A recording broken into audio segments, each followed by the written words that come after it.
When we think about the word reset, in the dictionary it means this. It means to set again or to set differently.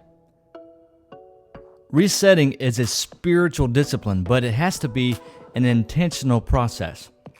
Resetting for ourselves doesn't just happen by chance. It doesn't happen by default. A lot of times when we go to our default, it's not necessarily the most beautiful thing.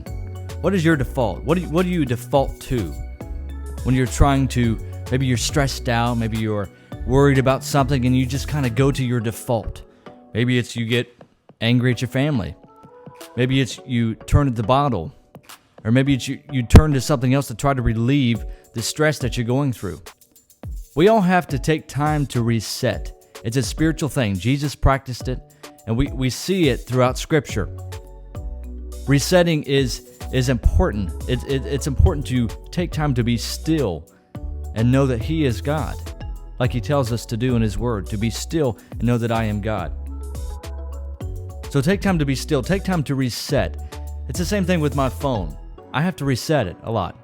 Maybe my computer, I have to reset it, but it has to be plugged in. It has to be plugged into a source. You've got to be plugged into a source as well. That's your default source, but God and His Word. You have to plug into Him. You have to be connected to Him.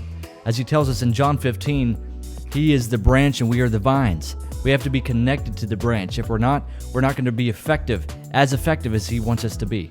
We have to take time to reset, to revive, to be revived, to be restored, to be renewed. So I want to encourage you during this season to make sure you're taking time to reset.